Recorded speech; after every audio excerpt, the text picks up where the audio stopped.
네, 10시 기자회견 시작하도록 하겠습니다.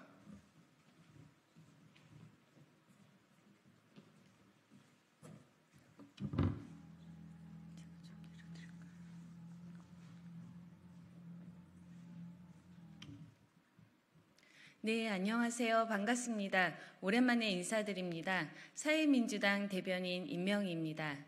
저희 사회민주당은 4.10 총선에서 더불어민주연합, 연합정당의 이름으로 함께 선거를 치렀습니다. 이에 사회민주당 공동대표인 한창민 후보가 당선되었습니다. 선거 이후 빠른 제명 절차 과정을 거쳐 현재 사회민주당으로 복귀하였습니다. 이에 사회민주당 한창민 당선인이 오늘 기자회견을 통해 사회민주당의 비전과 의정 활동을 발표할 예정입니다. 앞으로도 많은 관심과 지지 부탁드립니다. 그럼 당선인의 기자회견문 낭독이 있겠습니다.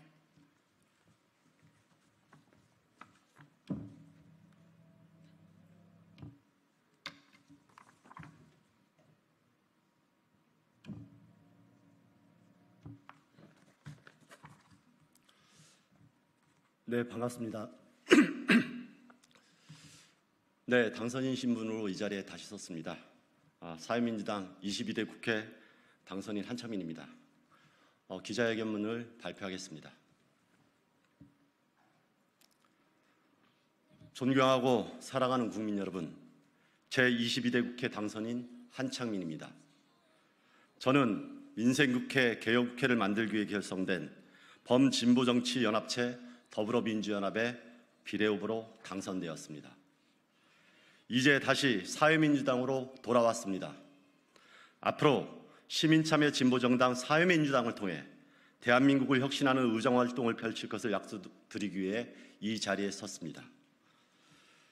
사회민주당은 민주당보다 노무현답게, 정의당보다 노회찬답게라는 슬로건을 가지고 출발한 새로운 진보정당입니다.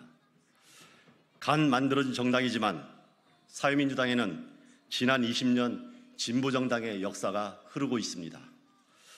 정치개혁으로 사회개혁을 이끌어냄으로써 진보정당이 있던 자리, 일하는 사람들의 자리, 보통 서민들을 위한 정치의 자리를 지키겠다고 다짐하고 출발했습니다.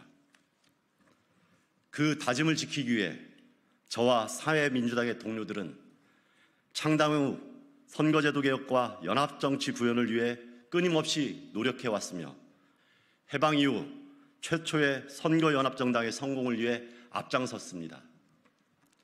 그 결과로 22대 총선의 범야권 승리의 견인차가 되었습니다.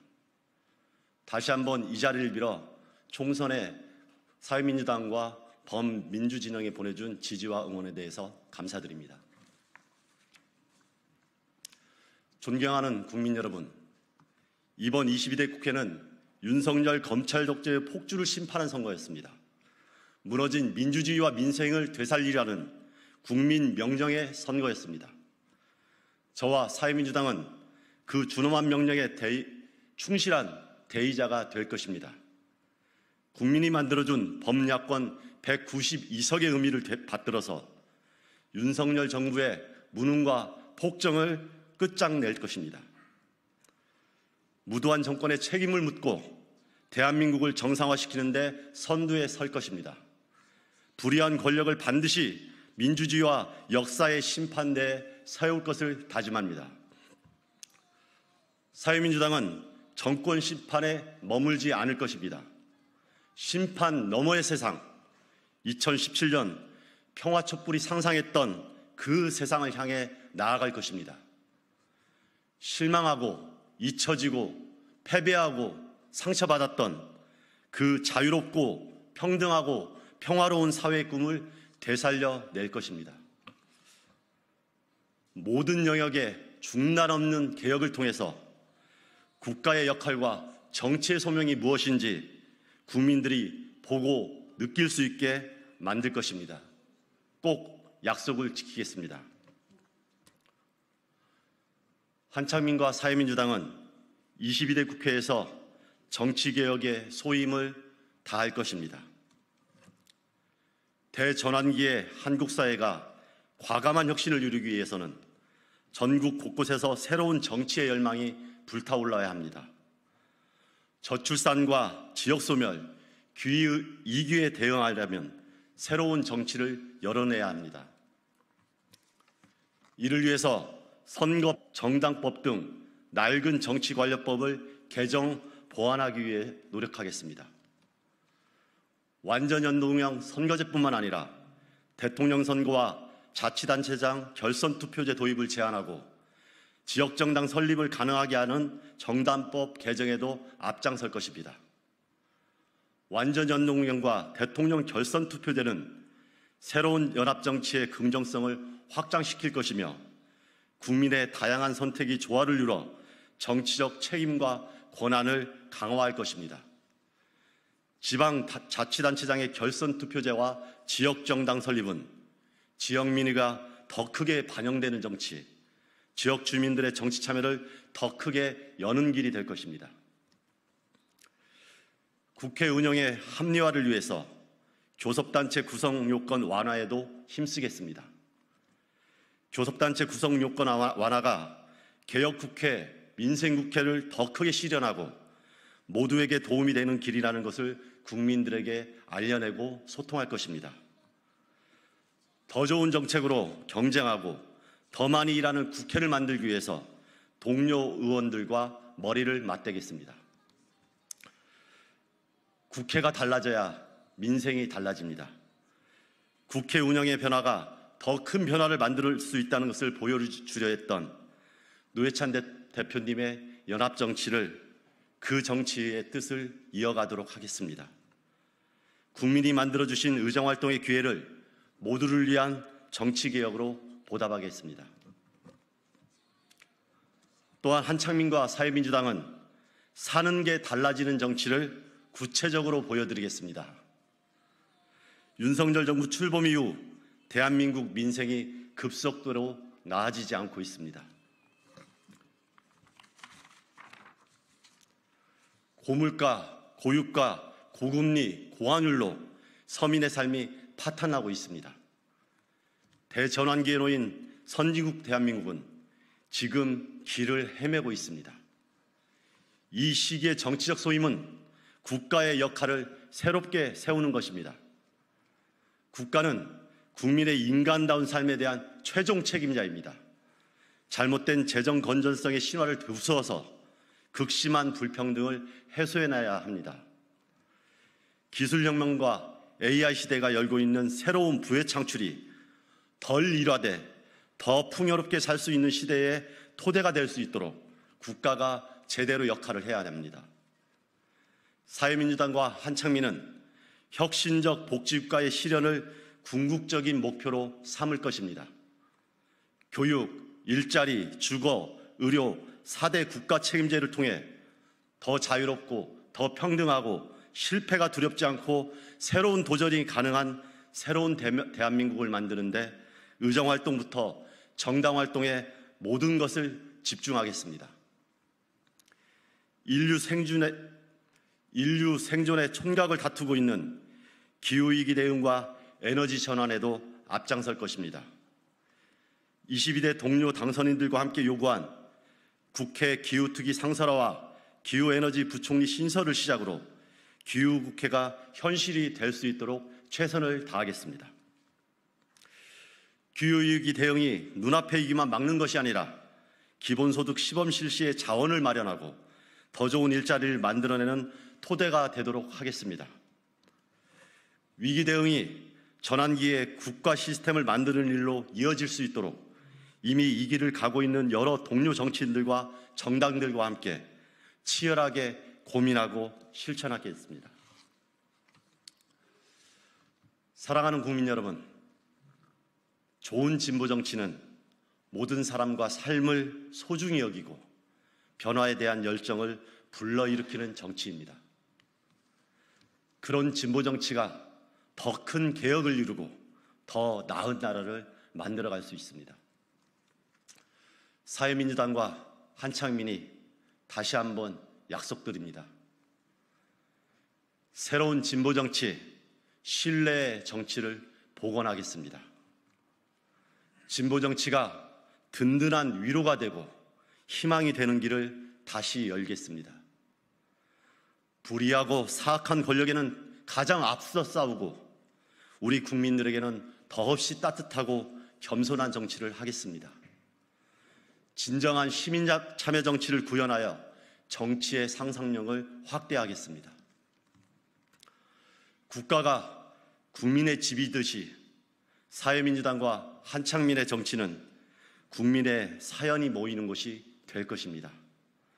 국민들과 진심으로 소통하고 국민들의 마음을 진심으로 경청하고 직면한 문제를 함께 풀어갈 것입니다. 우리 국민들과 함께 더 나은 국가를 만들어 가겠습니다. 정치를 새롭게, 복지를 강하게, 사회민주당이 있는 국회와 없는 국회는 분명히 다를 것입니다. 저 한창민과 사회민주당을 지켜봐 주시고 응원해 주십시오. 국민들 여러분과 함께 새로운 저 한창민과 사회민주당을 지켜봐 주시고 응원해 주십시오. 국민들과 함께 새로운 정치의 시대를 열겠습니다. 고맙습니다.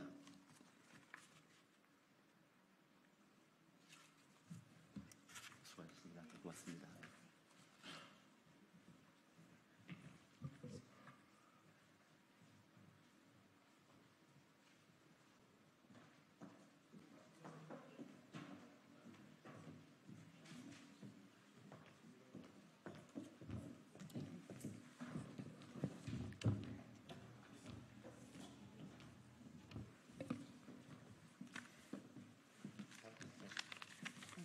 다 서시면 시작할게요.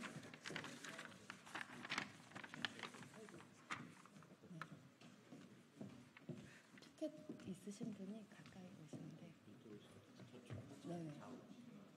네, 좋을 것 같아요. 네, 정의당 국회의원 장혜영입니다. 먼저 마스크 쓰고 말씀드리는 거는 제가 감기에 걸려서 여러분의 건강을 위해서 부득이하게 마스크 쓰고 말씀을 드리겠습니다. 우리 사회의 동물권에 대한 인식은 날로 높아져 가고 있습니다. 이런 인식의 변화는 최근 국회에서 통과된 개식용 금지법 등 제도적인 성과로까지 이어지고 있습니다. 이러한 변화가 있기까지 동물권 보호에 앞장서온 시민단체들의 역할이 매우 컸는데요.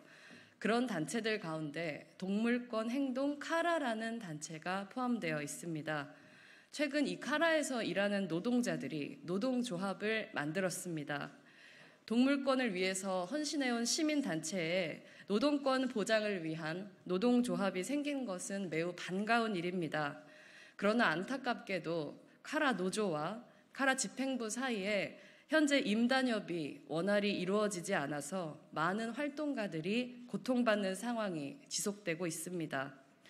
민주노총 일반노조 서울지부 카라 지회는 임단협을 통해 사측인 카라 집행부를 상대로 단체의 민주적이고 투명한 운영, 비정규직 철폐 등을 요구했지만 사측의 불성실한 교섭을 이유로 지난 4월 25일 교섭 결렬이 선언됐고 전체 조합원 회의를 통한 쟁의행위 찬반 투표를 통해 5월 10일에 100% 찬성으로 쟁의행위가 가결되었습니다. 이런 노조의 입장에 카라 집행부는 노조가 일방적으로 교섭 결렬을 선언했다며 맞서고 있습니다. 이런 상황 속에서 카라의 정상화를 바라는 관계자들과 시민들이 모여 동물권 행동 카라를 걱정하는 시민 모임과 공동대책위원회를 구성하고 카라 노조를 지지하며 카라 집행부의 협상 복귀를 촉구하는 국회 기자회견을 요청하셨습니다. 하루속히 카라 노조와 집행부 사이의 협상이 재개되어 지금까지 오랜 시간 우리 사회의 동물권 보호를 위해 앞장서온 카라가 더 투명하고 더 단단한 모습으로 다시 일어설 수 있기를 바라면서 오늘의 기자회견을 소개하겠습니다. 이후의 기자회견은 사회를 봐주시는 분께서 구체적으로 진행해 주시겠습니다. 네, 반갑습니다. 그 카라 노조 이제 지원하기 위해서 여러 시민단체 그다음에 카라의 후원 회원들이 함께 모여서 공대위를 구성을 했습니다. 그래서 오늘 기자회견을 지금 진행하게 됐고요. 저희 오늘 참석하신 분들 간단하게 좀 소개해드리도록 하겠습니다. 저희 공대위 위원장으로요 우희종 서울대 명예교수님 참석하셨습니다. 그다음에 지금 조국혁신당 당선인 김재원 국회의원 당선인 지금 참석하셨습니다. 네, 그리고 저희 공대위 부위원장으로요 전 카라 이사로 활동을 하셨습니다. 박종무 부위원장님 참석해 주셨습니다. 네, 그리고 민변 이게 아무래도 노동 사안이잖아요. 그래서 민변 노동위원회에서 이선민 변호사님 참석해 주셨습니다. 네, 또 민변 동물권 소위원회에서 김소리 변호사님 참석해 주셨습니다. 그리고 정윤경 작가님 같이 공대위에 참여해서 오늘 참석해 주셨고요. 또 우리 카라 노동조합에서 또 함께 이 자리 참석을 해주셨습니다. 우리 조합원도 인사 같이 해주시죠. 네, 시간이 많지 않기 때문에 오늘 발언은 짧게 좀 진행을 하도록 하겠습니다. 먼저 저희 공대위가 왜 구성됐고 우리는 나설 수밖에 없었느냐에 대해서 공대위 위원장을 맡고 계신 우희종 교수님 말씀을 듣도록 하겠습니다. 네, 안녕하세요. 이 공대위 위원장을 맡은 서울대학교의 우희종 교수입니다. 사실 수의과대학에 한 30년 재직하면서 그동안 카라와 늘 함께 활동했던 입장에서 오늘 이 자리가 무척 좀 우려되고 또 마음 아픈 점이 있습니다.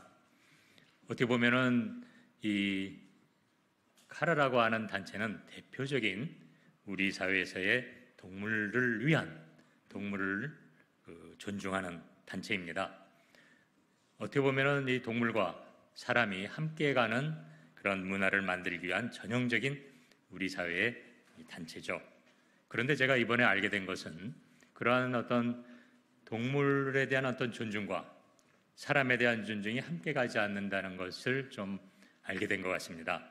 어떻게 보면 이 자리는 그런 의미에서 이 활동가들의 그 뜨거운 열정과 또 그러한 동물 사랑에 대한 그 마음을 제대로 꽃피게 해줄 수 있는 단체인 카라가 의외로 그런 어떤 열정이나 뭐 그런 사람들에 대한 어떤 희생을 통한 동물 사랑이라는 형태의 왜곡된 모습이라는 것을 알리게 되는 상황인 것 같습니다.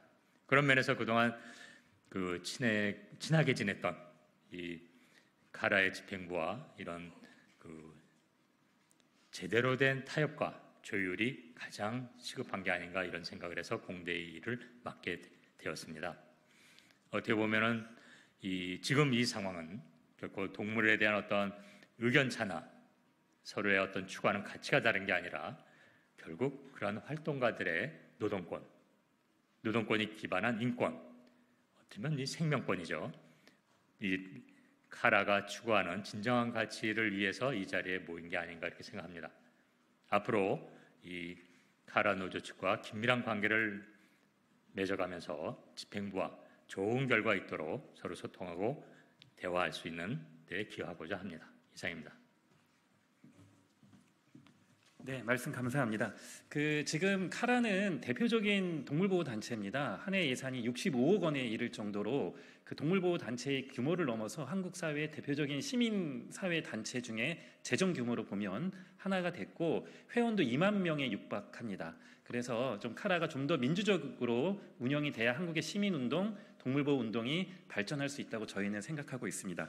그래서 많은 분들이 관심을 가지고 지금 지켜봐주고 계시고요. 오늘 이 기자회견도 우리 정의당 장혜영 의원님께서 이렇게 열어주셔서 너무 감사드립니다. 두 번째 발언으로는요. 조국혁신당 이번에 국회의원 당선인으로 된 김재원 당선인의 지지 발언이 있도록 하겠습니다.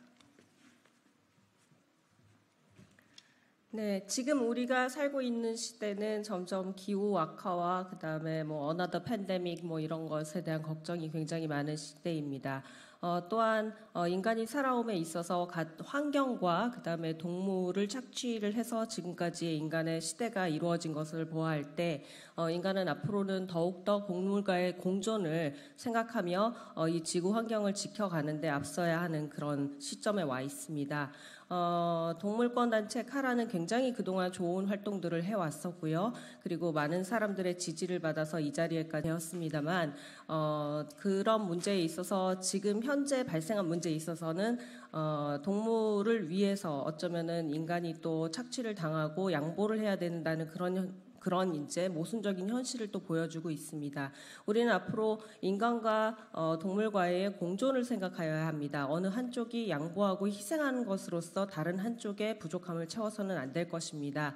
앞으로 이러한 문제들이 계속해서 공론화되고 그리고 좋은 방법을 찾아내기 위해서의 그런 토론이 계속해서 이어져 나가야 한다고 생각을 하고요.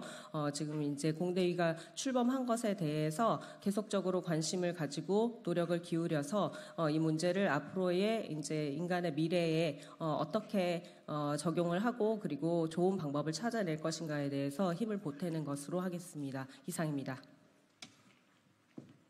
네, 먼 걸음 해주셔서 너무 감사드리고 다음 국회에서 동물권을 위해서도 힘차게 또 많이 활동해 주시기를 이 자리를 빌어 부탁드리도록 하겠습니다.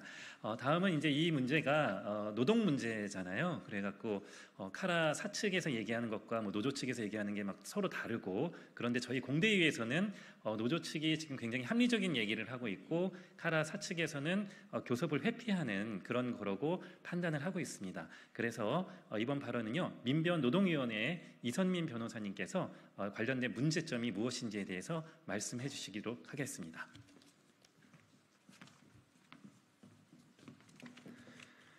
2023년 동물권 행동 카라의 노조가 설립되었습니다. 먼저 축하의 말씀을 드리고 싶습니다. 시민단체 활동가도 노동력을 제공하고 임금으로 생활하는 생활인입니다. 활동가들의 노동권은 존중되어야 하며 건강한 노동자가 건강한 활동가로 활동할 수 있다고 믿습니다. 그러나 노조 설립 이후에 카라에서 이루어진 일련의 행위들, 간부들에 대한 징계, 12차 교섭에 이르기까지 구체적인 답변이 없는 모습, 새로운 노조 설립 움직임 등 이런 모습들은 우리의 눈살을 찌푸리게 만듭니다. 지금까지 지켜본 바에 의하면 카라는 노조의 설립 자체를 인정하고 싶지 않아 하고 그 존재 자체를 부정하고 싶어하는 느낌을 주고 있습니다. 하지만 노동자가 노동조합을 조직할 수 있는 권리와 그가 원하는 노동조합에 가입할 수 있는 권리는 노동자 개인이 누리는 헌법상 당결권의 내용입니다. 누구에게나 노동조합을 할 권리가 있습니다. 이제라도 카라는 노동위원회의 조정에 성실히 임해서 노동자들의 권리를 존중하는 모습을 보여주시기를 바랍니다. 이 노동조합 조합원들의 파업 찬성률이 100%가 나왔다고 합니다. 노동조합 조합원들은 이미 싸움을 결의했습니다. 지금이라도 저는 노사가 조정이 이루어져서 문제가 원만히 해결되기를 바랍니다. 하지만 그렇게 되지 못한다면 저를 비롯한 많은 시민들은 자신들의 정당한 권리를 주장하는 노동자들의 곁에 함께 연대할 것입니다.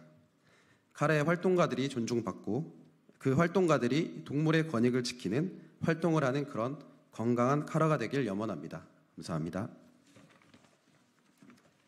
네, 변호사님 감사합니다. 다음 발언은요, 그 카라 전 이사님입니다. 이전에 이사로 활동하시면서 카라 내부의 여러 가지 좀 비민주적이고 개선해야 될 문제점들을 지속적으로 좀 제기하셨는데 사실은 그렇게 안 됐고 본인이 거의 뭐 자의반 타의반으로 카라를 좀 나오시게 됐던 그런 상황이었습니다. 지금 현직 수의사로 활동하고 계시고요. 여러 가지 책도 저희한테 많이 저수를 해주신 우리 대책위 부위원장님입니다. 박종무 부위원장님의 마지막 발언 짧게 듣도록 하겠습니다.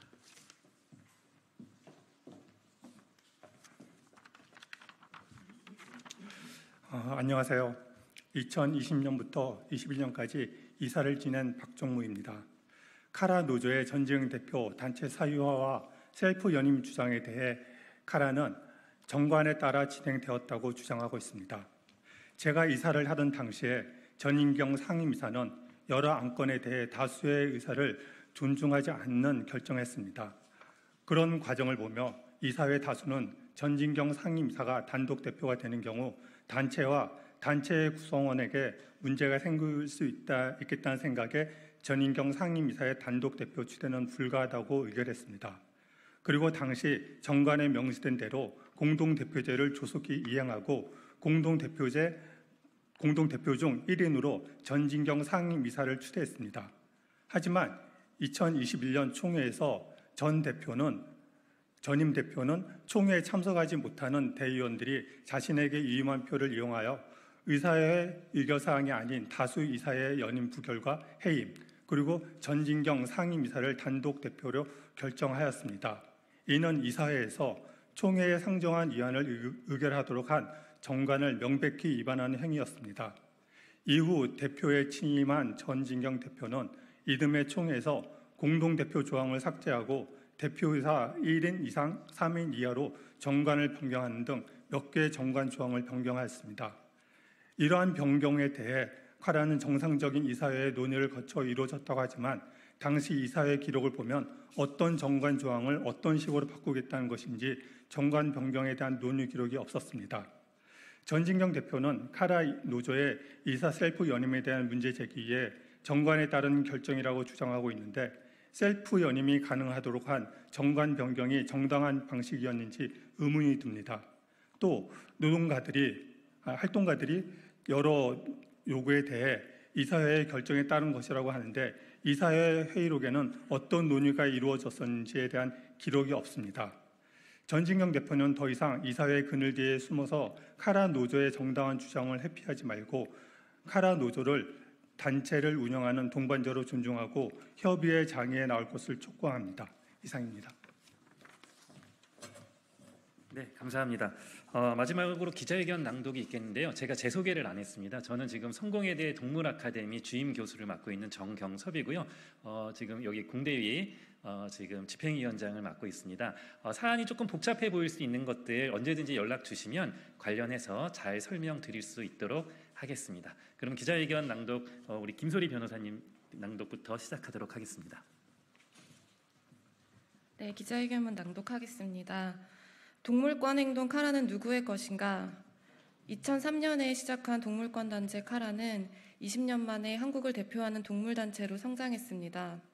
반상근 활동가 1인으로 시작한 개식용 종식을 위한 모임 아름품은 현재 활동가 60여 명, 한 해 예산 65억에 이르는 거대한 규모의 시민단체가 되었습니다.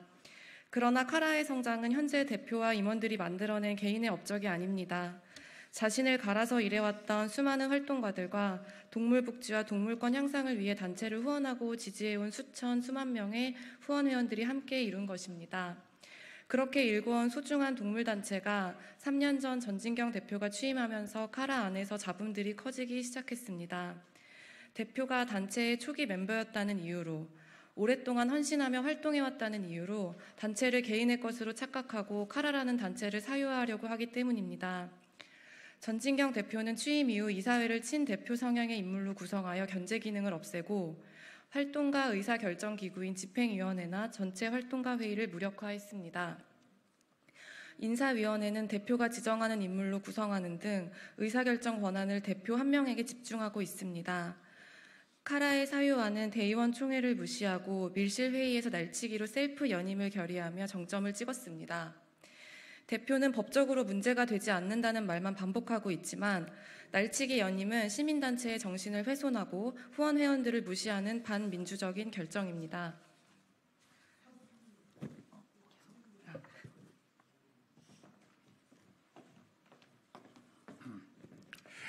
대표의 단체 사유화로 폐쇄적으로 운영되는 조직에서 건강하고 안전하게 활동할 수 있을까요? 활동가들은 최저임금에 가까운 임금으로 장시간 노동을 넘어 일상과 노동이 분리되지 않는 조건에서 노동권 운동 하나만을 보고 버텨왔습니다. 활동가들이 없는 시간을 쪼개 조직 문화를 공부하고 노동조합을 만든 것은 20년 전 주먹구구식 운영으로는 더 이상 버틸 수 없기 때문입니다. 이제 카라는 한 해 사업 예산 65억, 후원 회원 1만 8천 명이라는 거대한 시민단체의 규모에 걸맞는 체계적이고 민주적인 운영이 필요합니다.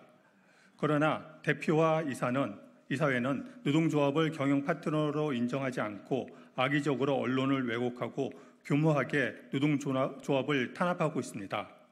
카라 공식 홈페이지에는 노동조합이 무리한 요구를 하고 있고 활동가들의 징계가 정당한 것처럼 보이도록 게시물을 올리고 있으며 조합원인 활동가들을 주요 업무에서 배제하고 복수노조 설립을 활동가들 사이에 긴장된 분위기를 유발하는 등 시민단체에서 보기 힘든 노조 탄압을 자행하고 있습니다. 그리고 이러한 탄압은 노무법인의 거액 유료 자문을 받아 이루어지고 있습니다. 다른 시민단체들이 그러하듯 카라 역시 회원들의 후원금으로 운영됩니다.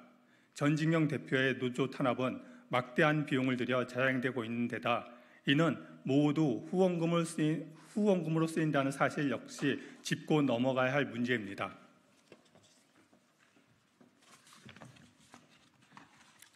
대표 1인에게 집중된 권한으로 인한 부실한 조직 체계와 구멍 나버린 노동권은 결국 구조된 동물의 삶의 질을 떨어뜨립니다. 성과와 수치에 집착하는 대규모 동물 구조는 단체의 몸집만 키울 뿐 동물들의 안정적인 돌봄이나 입양으로 연결되지 못합니다.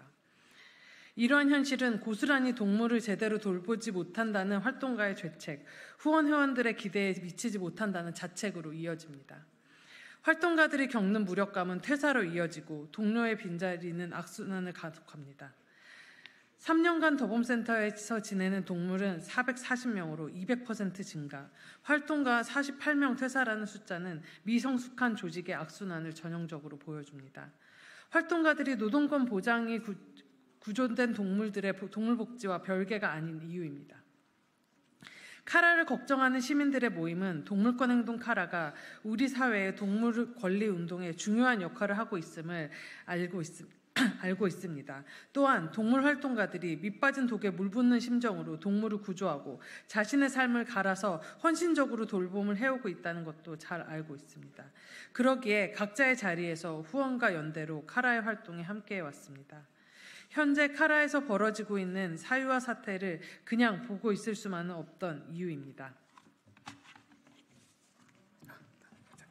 카라의 활동은 활동가들의 노동으로 구성되기에 활동가들의 노동권 보장, 사유화 사태 해결은 별개가 아닙니다. 마찬가지로 활동가들의 노동권 보장은 동물들의 동물권과도 별개가 아닙니다. 이에 카라를 걱정하는 시민들의 모임은 사유화 사태 해결을 위해 적극적으로 고민을 나누고 행동하려고 합니다. 카라를 걱정하는 시민 모임과 공동대책위원회는 다음을 요구합니다. 하나, 전진경 대표는 단체의 사유화를 멈추고 민주적으로 운영하라. 8차 개정 정관의 15조 4항, 모든 임원은 이사회 전원의 동의가 있을 시 2차 안에 연임할 수 있다는 내용은 어떤 과정을 거쳐 변경된 것인지 구체적으로 밝혀라. 대표의 날치기 연임에 대해 전진경 대표는 공식 사과하고 임원들은 전원 사퇴하라. 인사위원회를 노사 동수로 구성하라. 둘, 구조된 동물들의 입양 시스템을 체계화하고 복지를 개선하라. 무리한 구조와 수용을 멈추고 동물 복지를 해치지 않는 수준으로 적정 개체수를 제한하라. 입양 심사 가이드라인을 마련해 입양 과정을 객관적으로 진행하라. 안정적인 동물 돌봄을 위해 적정 인력을 충원하라. 셋, 활동가도 노동자다. 동물에게 동물권이 있듯 노동자에게 노동권이 있음을 인정하라. 정규직 채용 원칙을 지키고 현재 단기 계약직은 단계적으로 정규직 전환하라. 단기 채용 필요시 노동조합과 합의하고 단기 채용 이유를 공개적으로 밝혀라. 노조 탄압을 멈추고 노동조합을 경영 파트너로 인정하라. 넷, 대표와 임원진은 초심을 잃지 말고 후원 회원들과 정직하게 소통하라. 3년 전부터 사라진 후원 회원 정기 모임 등 활동가와 회원들의 소통 창구를 마련하라. 대표와 신임 그룹장의 연봉 등 후원금 내역을 투명하게 공개하라. 이상입니다. 네, 긴 시간 기자회견 함께해 주셔서 너무 감사드리고요. 이 기자회견 다시 한번 이렇게 열게 만들어주신 장혜원 의원님께 깊이 감사드리고 또 오늘 바쁘신데 참석해주신 김재원 조국혁신당 당선인한테도 감사드립니다. 또 무엇보다도 지금 힘겹게 동물과 함께 하고 있으면서 또 사측하고도 여러 가지 대화를 하는데 또 좌절도 하고 있는 그렇지만 또 힘을 내고 있는 우리 카라 노동조합 조합원들 참석해 주셔서 너무 감사드립니다.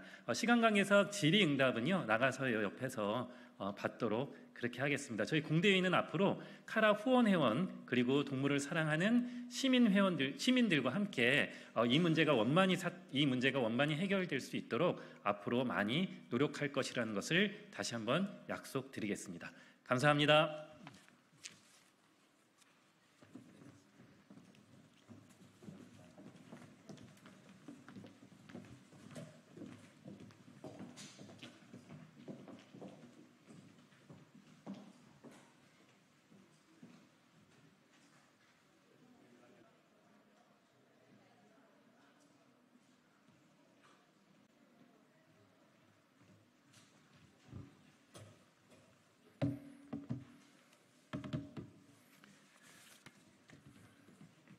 안녕하세요. 네, 더불어민주당 윤호중 의원입니다. 오늘 저는 4.10 총선 민의를 수렴하기 위한 원포인트 개헌을 제안하기 위해서 이렇게 왔습니다. 준비된 이 회견문을 낭독해 드리겠습니다. 안녕하십니까. 더불어민주당 경기 구리시 국회의원 윤호중입니다. 윤석열 대통령 취임 2주년 기자회견을 많은 국민들은 기대감을 가지고 지켜봤습니다. 불과 한 달 전 22대 총선에서 국민으로부터 심판받은 윤 대통령이 선거에 표출된 민의를 최소한은 담아낼 것이라는 기대가 있었기 때문입니다. 이재명 대표와의 첫 영수회담도 있었기에 대통령이 그래도 조금은 바뀌지 않았을까 하는 일말의 기대도 있었습니다. 그러나 바뀐 건 없었습니다. 윤석열 대통령은 민심과 역행하는 반민심 회견을 통해 스스로 국민을 두려워하지 않는 대통령이라는 사실을 다시 한번 확인시켜 주었습니다. 영수회담의 주요 의제였던 김건희 여사 특검은 사실상 거부 의사를 밝혔고 국회에서 의결한 최혜병 특검도 사실상 거부권 행사를 시사했습니다. 국정기조의 전환과 관련해서도 성찰이나 변화는커녕 오히려 일관성을 유지하겠다라고 선포했습니다. 이제 더 이상 윤석열 대통령에게 기대할 게 없다는 것이 백일화에 드러난 회견이었습니다. 이번 제22대 총선에서 우리 국민들께서는 윤석열 정권 심판의 깃발을 들어주셨습니다. 지난 2년간 윤석열 정권이 해온 일들을 보니 앞으로 3년은 정말 이대로 안 되겠다라는 것이 국민의 뜻이었습니다. 더불어민주당과 진보 진영이 윤석열 정권의 실정을 바로잡고 대한민국을 올바른 방향으로 이끌어달라는 호소와 분노가 동시에 담긴 선거였습니다. 그럼에도 불구하고 윤석열 대통령은 바뀌지 않고 있습니다. 지난 2년 윤석열 대통령은 삼권 분립의 헌정 질서를 유린하며 권한을 과도하게 남용해 왔습니다. 국회 의결을 받은 야당 추천 방송통신위원회 상임위원 후보자를 7개월 넘도록 제거하지 않아 후보자가 결국 자진 사퇴하는 길로 내몰았습니다. 국회가 의결에 통과시킨 법률안을 9번째 거부했고 최혜병 특검마저 거부한다면 대한민국 정부 수립 이후 10차례나 거부권을 행사한 유일한 대통령이라는 기록을 남기게 될 것입니다. 이 기록은 윤석열 대통령에 의해 또 경신될 것입니다. 국회에서 의결에 통과된 법률안에 대한 대통령의 거부권은 어디까지나 헌법 수호를 위한 헌법적 장치로서 행사되어야 합니다. 가족이나 측근 수호를 위한 사적 행사여서는 안 되는 것입니다.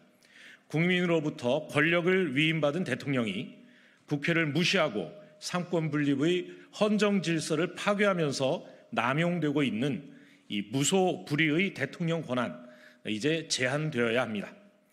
대통령의 당적 이탈도 제도화되어야 합니다. 대통령이 여당 당적을 가지고 있다 보니 민생 현안이나 국가적 대사, 미래를 챙기는 국정보다는 대통령의 지지 세력과 자당 그리고 야당을 반대하기 위한 반대의 정쟁, 반대하기 위한 반대의 정쟁만이 되풀이되고 있는 것이 지금 윤석열 정권의 대통령제가 보여주고 있는 현실입니다. 입법부의 수장인 국회의장도 무당적을 제도화하고 있는 사실을 우리는 상기해야 할 것입니다. 그래서 저는 22대 국회의 첫 임무로서 대통령의 권한남용 제한과 무당적화를 원포인트 개헌으로 제안하고자 합니다. 입법부와 행정부의 건강한 관계를 제도화하고 정치와 국정의 헌법 정신을 제대로 구현하기 위해 대통령의 권한남용 제한과 무당적화는 반드시 필요합니다. 지금 이 문제를 풀지 못한다면 이번 22대 국회도 22대 총선에 담긴 민의를 온전히 받들어내지 못하는 그런 국회로 전락하게 될 것입니다. 눈앞의 민생 해결은 물론 다가올 미래를 향해서도 한 치 앞을 헤쳐나가지 못하게 될 것입니다. 원포인트 개헌을 하게 된다면 차제에 여야 간 이견이 없는 광주 5.18 민주화운동 정신 계승도 헌법 전문에 수록하고 헌법에 들어와 있는 검사의 직무 관련 규정도 삭제하여 국민의 자유권 보장 조항으로 복원합시다. 22대 국회 개헌과 함께 이 일들을 신속하게 처리합시다. 그동안 우리는 수없이 많은 헌법 개정 논의를 해왔습니다. 개헌특위 구성만도 헤아릴 수 없을 정도입니다. 그런데 우리 헌법 체계가 경성 헌법인 관계로 노태우 정권 제6공화국 이래 단 한 번도 헌법을 수정하지 못했습니다. 헌법 개정 논의를 할 때마다 권력구조 개편을 비롯해 모든 것을 다 담아내려고 하다 보니 결국 아무것도 담아내지 못한 것입니다. 이번 원포인트 개헌을 필두로 우리도 이제 시대의 필요와 국민의 요구에 따라 여야가 합의하면 언제든 부분적으로 헌법을 수정할 수 있는 연성 헌법 시대를 열어야 할 것입니다. 우리가 당장 제7공화국으로 가는 전면적 개헌을 이뤄내기 어렵다면 수정 6공화국 헌법으로의 원포인트 개헌을 통해 시대와 국민의 요구에 응답해야 할 것입니다. 이것이 민주주의 발전에 더 온당한 길이고 국민의 뜻을 더 바르고 빠르게 수용하는 길이라고 생각합니다. 이제 22대 국회 개원이 얼마 남지 않았습니다. 총선 민의를 충실히 담아내는 그런 국회, 또 헌법 정신이 제대로 지켜지는 민주주의 토양이 비옥해지는 그런 국회, 더 나은 자유와 경제 발전을 이루는 나라, 또 국민의 삶이 나날이 행복해지는 대한민국을 만들어 나가는데 국회가 앞장서야 할 것입니다. 그 첫걸음은 바로 원포인트 개헌입니다. 22대 국회를 만들어주신 국민 여러분의 뜻을 국회가 반드시 받들어 나가겠습니다. 감사합니다. 질문하실 사항 밖에서 할까요? 예, 감사합니다.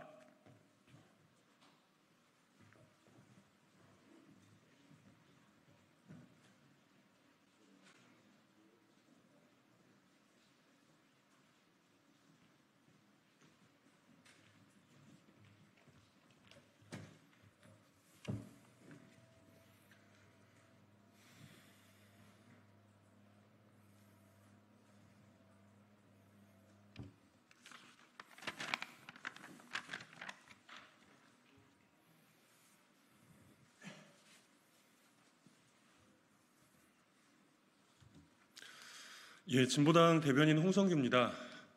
두 가지 말씀드리겠습니다. 뒤에 카메라 네, 죄송합니다.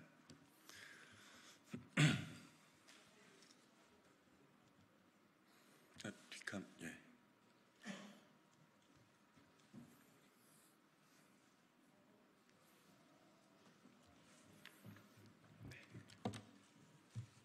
예, 다시 하겠습니다. 진보당 대변인 홍성규입니다. 두 가지 말씀드리겠습니다. 첫 번째입니다. 대통령 결사 보위가 국민의힘의 비상대책입니까? 집권 여당 국민의힘 비상대책위원회 구성이 완료되었습니다. 그러나 당연직을 포함한 7명 비대위원회 면면을 보면 과연 비상대책을 강구할 수 있을지 의문이 들 수밖에 없습니다. 당연직인 추경호 원내대표는 현 정부의 첫 경제부총리 겸 기획재정부 장관 출신으로 민생 파탄의 주범입니다. 정책위 의장에 내정된 정점식 의원은 검찰 출신으로 지난 대선 때 윤석열 후보의 네거티브 검증 단장을 맡았습니다. 여기에 이토 히로부미를 두고 일본이 키운 인재라고 당당하게 주장한 성일종 의원이 사무총장에 내정되었습니다. 지명직 비대위원 4명 중 검찰 출신인 유상범 의원을 비롯하여 엄태영, 전주의 의원은 모두 친윤계로 익히 알려진 바와 같습니다. 국정 기조를 전환하라는 국민의 단호한 심판에 따라 지난 총선 참패 이후 꾸려지는 윤석열 대통령 취임 후 무려 4번째 비대위입니다. 그러나 딱 한 달이 지난 지금 국민의힘은 총선 민심을 깡그리 잊었거나 또는 노골적으로 거부하기로 결심한 모양새입니다. 다시 친윤계로 가득 채운 비대위로 도대체 무엇을 혁신하고 반성하고 성찰할 수나 있겠습니까? 위기라는 인식조차 전혀 못하는 집권 여당을 두고 우리 국민들은 심각한 위기를 느낍니다. 비상대책위원회란 이름이 아깝습니다. 두 번째입니다. 1주택자 종부세 면제 절대로 안 될 일입니다. 박찬대 더불어민주당 신임 원내대표가 느닷없이 1주택자 종합부동산세 면제를 꺼냈습니다. 결론부터 말하자면 절대로 안 될 일입니다. 지난 총선에서 윤석열 정권 심판의 핵심 이유는 민생 파탄이기도 합니다.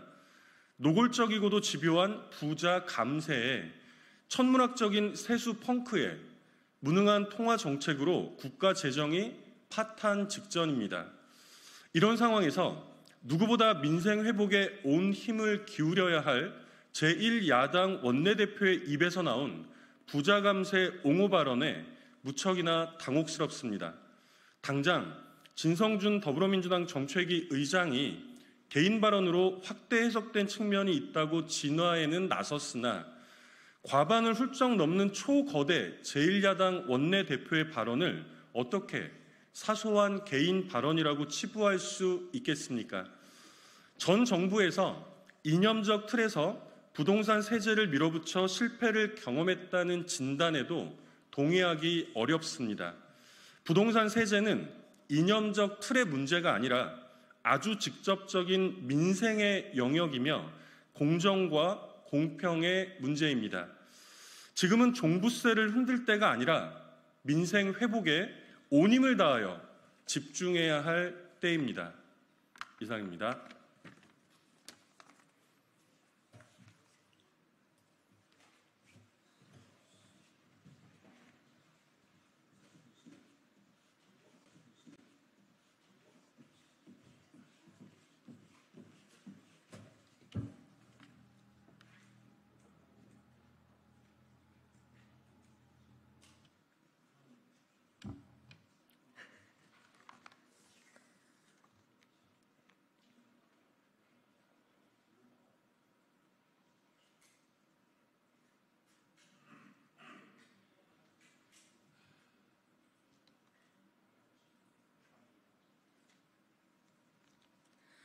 네, 진보당 부대변인 김도연입니다. 오전 브리핑 시작하겠습니다. 총 2건입니다. 이틀막 경호차장이 병무청장으로 승진이라고요? 윤석열식 보훈 인사는 용납할 수 없습니다. 윤석열 대통령이 자신의 심기 경호에 대한 보훈을 제대로 했습니다. 어제 김종철 대통령 경호처 차장을 병무청장으로 임명했기 때문입니다. 김종철 차장은 지난 3번의 입틀막이 있는 동안 경호처장과 함께 책임자로서 윤석열 대통령의 심기 경호를 담당했습니다.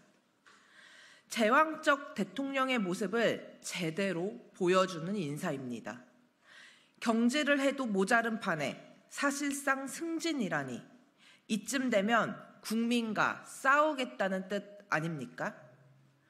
헌법기관인 국회의원의 입을 막고 청년이 미래라면서도 R&D 예산 복원을 요구한 청년의 입도 막아 국민의 지탄을 받았지만 단 한마디의 사과도 없었고 잘못을 뉘우치는 모습도 없었습니다. 역대 대통령 취임 2년 지지율 중 최저인 24%는 괜히 나온 것이 아닙니다. 자신은 모든 것을 잘했는데 국민이 문제라고 표현하는 대통령. 자신의 심기에 거슬리면 입부터 막고 보는 대통령을 어느 누가 용납하고 지지할 수 있겠습니까? 이젠 정말 더 이상 기대할 것이 없습니다. 국민은 꾸준히 입틀막에 대해 비판하고 민심을 제대로 들어야 한다고 이야기했습니다. 하지만 들을 생각이 없으니 이젠 국민과 헤어져 각자의 길을 가야 할 차례입니다. 두 번째입니다. 송지은 씨 결혼이 장애 극복입니까? 장애는 극복하는 것이 아닙니다. 송지은 씨가 결혼을 합니다. 상대는 유튜버 크리에이터 박유 씨입니다. 두 사람의 결혼 소식에 축하만 하기도 부족한데 마음 한편에 불편한 문장이 보입니다. 전신마비 극복, 바로 장애 극복이라는 표현입니다.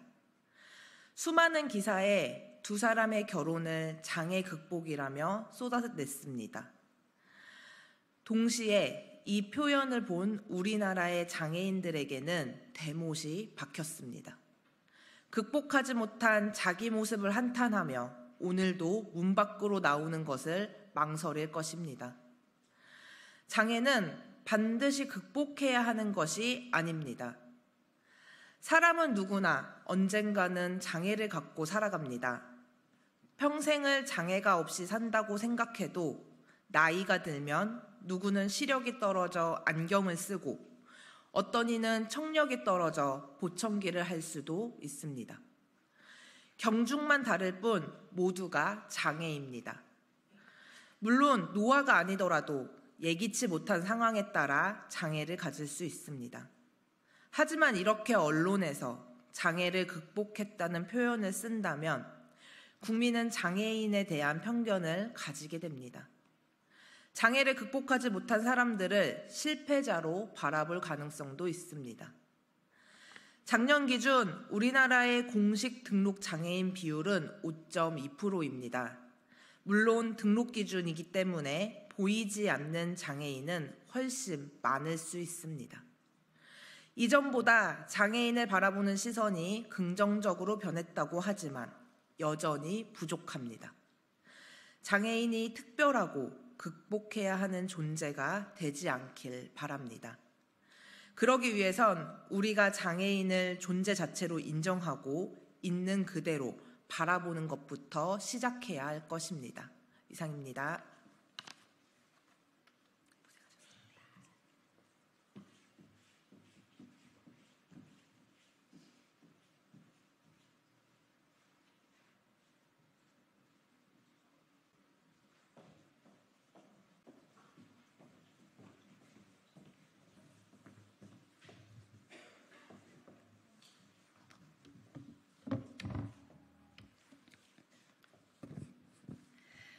안녕하십니까. 국회 사무처 공보기획관입니다. 5월 셋째 주 정례 브리핑을 시작하겠습니다. 먼저 위원회 일정입니다. 금요일 5월 17일 오전 10시 법제사법위원회는 오동훈 고위공직자범죄수사처장 후보자 인사청문회를 실시할 예정입니다. 이번 주 의원실 정책 세미나는 모두 5건입니다. 내일 오전 10시 의원회관 제2세미나실에서 양이원영, 우원식, 의원실 등 주체로 원전과 방사능으로부터 안전한 대한민국을 위한 22대 국회의 과제 연속 세미나가 진행될 예정입니다. 목요일 5월 16일 오전 10시 의원회관 제8간담회의실에서 윤창현 의원실, 나경원 국민의힘 당선인 주최로 대한민국의 지속가능한 내일을 위한 저출산과 연금개혁 세미나가 진행될 예정입니다. 이번 주 국회 사무처와 소속기관의 주요 행사 및 발간물입니다. 5월 국회 문화극장이 목요일 오후 7시 의원회관 2층 대회의실에서 열릴 예정입니다. 이번 문화극장에서는 부천 국제 애니메이션 페스티벌 수상작을 상영할 예정입니다. 국회 도서관은 오늘 인공지능과 일자리의 미래에 관한 더 현안 제10호를 배관합니다. 예산정책처는 내일 농축수산물 물가 동향 분석을 주제로 나보포커스 제70호를 발간합니다. 다음은 지난주 접수안입니다. 지난주에는 새만금 사업의 용지 매립, 조성과 관련하여 필요한 경우 기획재정부 장관이 예비 타당성 조사를 면제할 수 있도록 하는 새만금 사업 추진 및 지원에 관한 특별법 개정안 등 법률안 2건, 결의안 1건 등 총 3건이 접수되었습니다. 다음은 지난주 국민동의청원 현황입니다. 지난주 새롭게 공개된 청원은 소상공인 배달 자영업 지원 및 배달비에 관한 청원 등 총 6건으로 지난주 새로 공개된 청원을 포함해서 현재 동의 진행 중인 청원은 총 32건입니다. 기타 상세한 사항은 이메일을 참고해 주시기 바랍니다. 이상으로 이번 주 정리의 브리핑을 마칩니다. 감사합니다.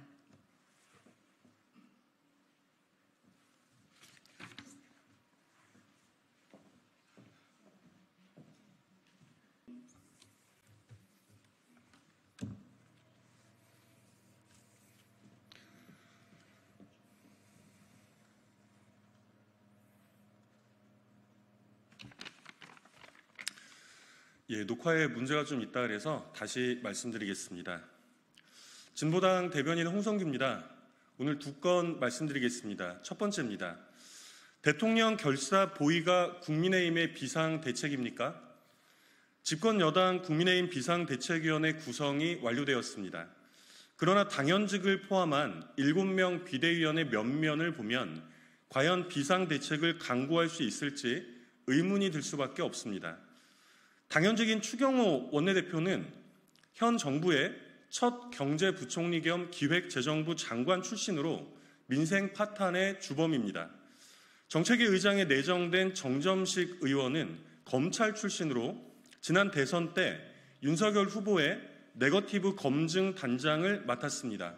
여기에 이토 히로부미를 두고 일본이 키운 인재라고 당당하게 주장했던 성일종 의원이 사무총장에 내정되었습니다. 지명직 비대위원 중에서도 4명 중 검찰 출신인 유상범 의원을 비롯하여 엄태영, 전주의 의원은 모두 친윤계로 익히 알려진 바입니다. 국정 기조를 전환하라는 국민의 단호한 심판에 따라 지난 총선 참패 이후 꾸려지는 윤석열 대통령 취임 후 무려 4번째 비대위원회입니다. 그러나 딱 한 달이 지난 지금 국민의힘은 총선 민심을 깡그리 잊었거나 또는 노골적으로 거부하기로 결심한 모양새입니다. 다시 친윤계로 가득 채운 비대위에서 도대체 무엇을 혁신하고 반성하고 성찰할 수나 있겠습니까? 위기라는 인식조차 전혀 못하는 집권 여당을 두고 우리 국민들은 심각한 위기를 느낍니다. 비상대책위원회라는 이름이 아깝습니다. 두 번째입니다. 1주택자 종부세 면제 절대로 안 될 일입니다. 박찬대 더불어민주당 신임 원내대표가 느닷없이 1주택자 종합부동산세 면제를 꺼냈습니다. 결론부터 말하자면 절대로 안 될 일입니다. 지난 총선에서 윤석열 정권 심판의 핵심 이유는 민생 파탄이기도 했습니다. 노골적이고 집요한 부자 감세에 천문학적인 세수 펑크에 무능한 통화정책으로 국가 재정이 파탄 지경입니다. 이런 상황에서 누구보다 민생 회복에 기울여야 할 제1야당 원내대표의 입에서 나온 부자 감세 옹호 발언에 무척이나 당혹스럽습니다. 당장 진성준 더불어민주당 정책위 의장이 개인 발언으로 확대 해석된 측면이 있다고 진화에는 나섰습니다만 과반을 훌쩍 넘는 초거대 제1야당 원내대표의 발언을 어떻게 사소한 개인 발언이라고 치부할 수 있겠습니까? 전 정부에서 이념적 틀에서 부동산 세제를 밀어붙여 실패를 경험했다는 진단에도 동의하기 어렵습니다. 부동산 세제는 이념적 틀의 문제가 아니라 아주 직접적인 민생의 영역이며 공정과 공평의 문제입니다. 지금은 종부세를 흔들 때가 아니라 민생 회복에 온 힘을 다하여 집중해야 할 때입니다. 이상입니다.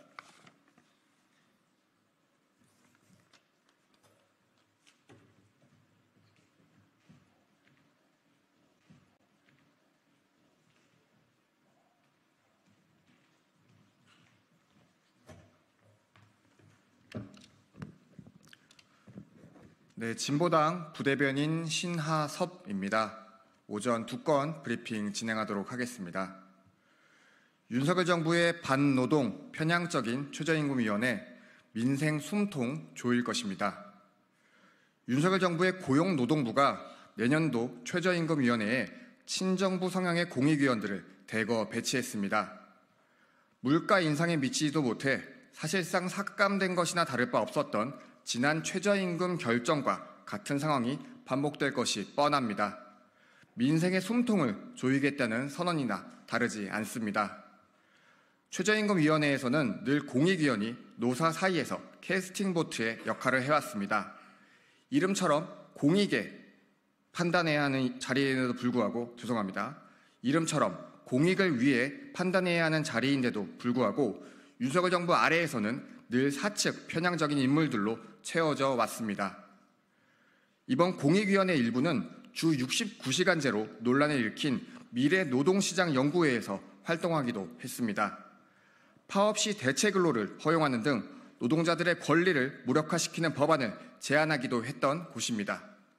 공익위원들의 인식이 이러니 내년 최저임금이 인상은커녕 깎이는 것은 아닌지 심히 우려됩니다. 특히 지난 최저임금위에서 사퇴 요구가 컸던 권순원 교수가 포함된 것에 대해서도 비판하지 않을 수 없습니다.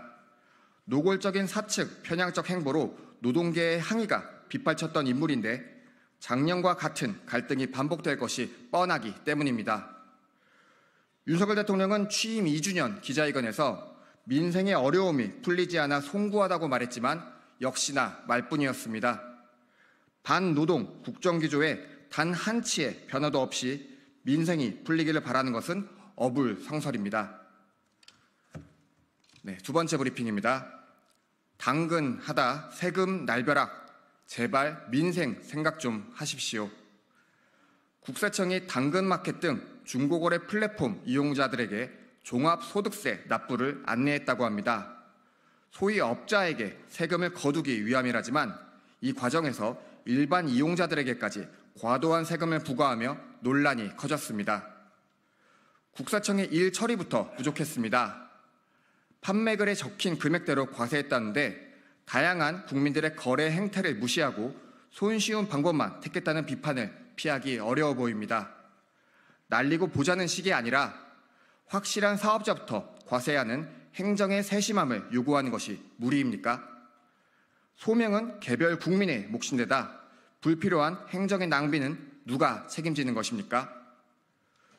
중고거래하는 국민들에게까지 세금 납부장이 날아가는데 다른 한편으로는 금투세, 부동산세, 기업세는 악마화하며 세금 깎아주기에 열을 올리는 윤석열 정부의 행태도 이해하기 어렵습니다. 세수 펑크를 국민들 호주머니에서 막습니까?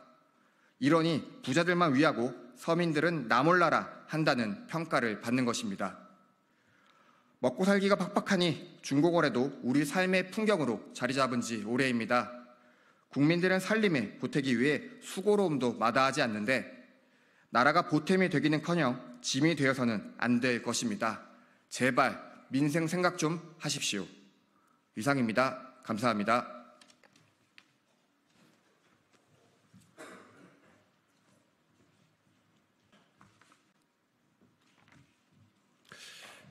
예, 더불어민주당 원내대변인 윤종군입니다. 예, 오전 브리핑 두 건 진행하겠습니다. 진실규명이 대통령실로 나아가기 위해서는 특검이 필수 불가결합니다. 법무부가 0.8%에 불과한 인용률을 뚫고서 최혜병 순직과 은폐 시도 사건의 핵심 피의자인 이종섭 전 국방부 장관의 이의 신청을 받아들여 출국 금지를 해제해 준 것으로 드러났습니다. 법무부가 법리대로 판단했다면 있을 수 없는 결정입니다. 대통령실의 의지가 아니고는 불가능한 일임이 자명합니다. 오늘 보도에 따르면 해병대원 사망 이틀 뒤 대통령실 측의 요구로 해병대 수사단 측이 대통령실 측에 수사 계획서를 보낸 것으로 드러났습니다. 대통령실이 사건 초기부터 수사에 관여하려 한 정황으로 볼 수밖에 없습니다. 이종섭 전 장관이 잊혀된 사건을 회수한 것도 마찬가지입니다. 이 전 장관이 이렇게 무리를 한 것은 대통령의 경로가 아니고는 설명할 수 없습니다. 따라서 최혜병 순직과 은폐에 관한 진실을 규명하기 위해서는 이종섭 전 장관의 뒤에 숨어있는 진짜 권력자인 대통령실을 조사해야 합니다. 하지만 공수처 수사는 언제 이종섭 전 장관을 넘어 대통령실까지 나아갈지 알 수 없습니다. 최혜병의 억울한 죽음을 밝히고 다시는 이 같은 비극이 재발하지 않도록 막기 위해서라도 특검을 통해 대통령실을 조사해야 합니다. 특검을 거부하는 자가 범인입니다. 윤석열 대통령이 지은 죄가 없고 자신을 지키려고 하는 것이 아니라면 진실 규명의 길을 막지 말고 특검법을 수용하십시오. 예, 두 번째 브리핑입니다. 최상목 경제부총리와 윤석열 정권은 위헌을 핑계로 민생을 외면하지 마십시오. 최상목 경제부총리가 더불어민주당의 민생특별조치법에 관해 헌법상 예산 편성권이 행정부에 있기 때문에 위헌적 법률이라고 강변하고 나섰습니다. 최상목 경제부총리의 발언에 깊은 유감을 표합니다. 국회 입법으로 비용과 예산이 들어가는 모든 법률에 관해 위헌 소지를 들어 반대하실 셈인지 묻습니다. 각종 특별법으로 공공시설을 지을 때도 비용과 예산이 들어가는데 이건 역시 위헌인지 답해야 합니다. 더불어민주당과 이재명 당대표가 전 국민 1인당 25만 원 민생회복지원금 지급을 제안한 이유는 민생을 살리고 경제에 활력을 불어넣기 위해 국가가 최소한의 노력을 하자는 것입니다. 경제를 책임지는 경제부총리가 헌법 제119조와 경제적, 사회적 및 문화적 권리에 관한 국제규약 제11조 다시 하겠습니다. 경제를 책임지는 경제부총리가 헌법 제119조와 경제적, 사회적 및 문화적 권리에 관한 국제규약 제11조에 명시된 국민의 경제적 기본권을 외면하고 예산 편성권만 따지고 있으니 답답합니다. 우리 경제와 민생이 처한 총체적인 위기 상황을 심각하게 여기고는 있습니까? 이번 총선에서 표출된 이대로는 못 살겠다는 국민의 절박한 외침을 듣기는 했습니까? 지금이야말로 국가가 민생을 회복할 수 있도록 지원할 때입니다. 국민의 삶이 먼저입니다. 행정부의 권한이 국민의 삶보다 우선할 수 없습니다. 윤석열 정부는 위헌 핑계 대지 말고 국민의 삶을 지키기 위한 야당의 제안에 적극 협조하십시오. 네, 마치겠습니다.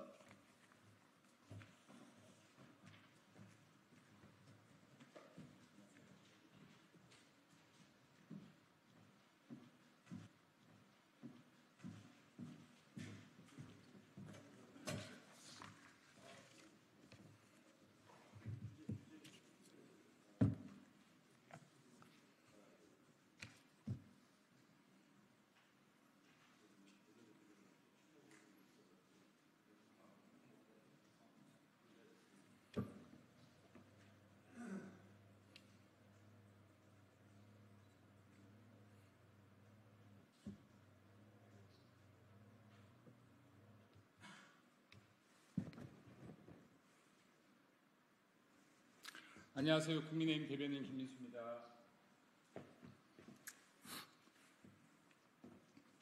시작해도 될까요? 네. 온마이크 한 건 진행하겠습니다. 이재명 대표 말 한마디에 차렷, 열중시어, 복명복창까지 하는 수준의 민주당 행태는 대한민국의 재앙입니다. 민주당은 입으로 민심을 외치며 정작 행동은 면심만 쫓고 있습니다. 원내대표도 국회의장 후보도 이재명 대표의 입만 바라보는 웃지 못할 광경입니다. 민주당 초선 당선인들은 배지를 달기도 전에 웃선 눈치 보는 법부터 배우며 정쟁용 선전 성동에 동원되고 있습니다. 민주당이 일방적으로 처리한 고 최상병 특검법은 되려 정상적인 수사를 방해하며 사건의 실체적 진실을 밝히는 것을 막고 있습니다. 민주당은 여전히 존재하는 이재명 대표의 사법 리스크를 방탄하기 위해 사법 시스템을 공격하고 법 체계에 대한 와해까지 시도하고 있습니다. 사당화된 이재명의 민주당은 외쳐왔던 민생은 팽개친 채 이 대표를 끝까지 방탄해야 한다는 확고한 목표만 바라보며 폭주하고 있습니다. 숱한 범죄 혐의를 가리고 선동하기 위해서는 국가 체제를 흔들어야 하니 의회 독재를 시도하고 위헌적 발언과 정책 추진을 일삼으며 탄핵까지 반복해서 언급하는 것입니다. 사당화된 민주당은 행정부와 사법부에 대한 장악을 끊임없이 시도하며 국가 방향성마저 멋대로 주무르려 들고 있습니다.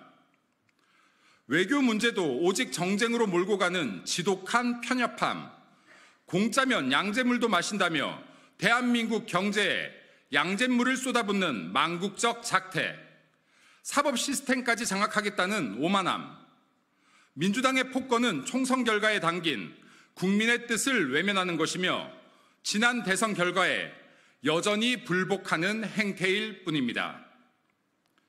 22대 국회에서 이 대표의 민주당이 대한민국을 어디까지 무너뜨릴지 걱정이 앞섭니다. 국민께서 선택해 주신 국민의힘 108명의 의원 모두가 힘을 모아 맞서겠습니다. 대한민국 정치의 후퇴를 막고 민생을 챙기겠습니다. 정쟁이 아닌 대한민국의 미래를 말하겠습니다. 감사합니다. 감사합니다.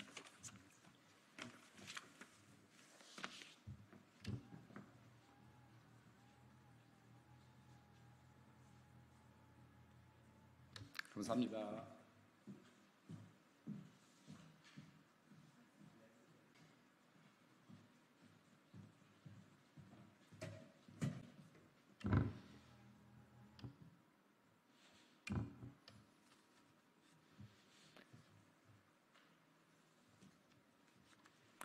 네, 더불어민주당 수석 대변인 이혜식입니다. 오늘 브리핑하도록 하겠습니다. 국민은 하나마나한 검찰 수사가 아니라 김건희 여사 특검을 명령했습니다. 국민 10명 중 6명이 김건희 여사 명품백 수수 의혹을 특검이 수사해야 한다고 답했습니다. 여당의 텃밭인 영남에서도 과반 가까운 국민이 특검법 발의 수사를 선호했습니다. 받은 사람은 조사하는 신용도 하지 않고 준 사람만 조사하는 검찰을 국민은 더 이상 신뢰하지 않습니다. 김건희 여사를 소환 한번 않고 4년을 뭉개온 검찰에 대한 국민의 불신임입니다. 이원석 총장의 엄정 수사가 실제 의미 있는 수사 결과를 낳으리라 믿는 국민 역시 아무도 없습니다. 더욱이 명품백과 주가 조작을 묶어 한 번 조사로 털겠다니 보나마나 면죄부 수사가 될 것이 자명합니다. 법 앞의 평등은 헌법에도 명시되어 있는 민주법치국가의 대원칙입니다. 살아있는 권력도 법 앞에선 예외가 있을 수 없습니다. 그러나 지금 이 원칙은 대통령 가족 앞에서 맥을 못 추고 있습니다. 윤 대통령은 더 이상 민의에 귀 막지 말고 지금이라도 김건희 특검을 수용해야 할 것입니다. 윤석열 정부는 라인 사태를 론스타 시즌2로 만들 셈입니까? 강도현 과기정통부 2차관은 죄송합니다. 다시 하겠습니다.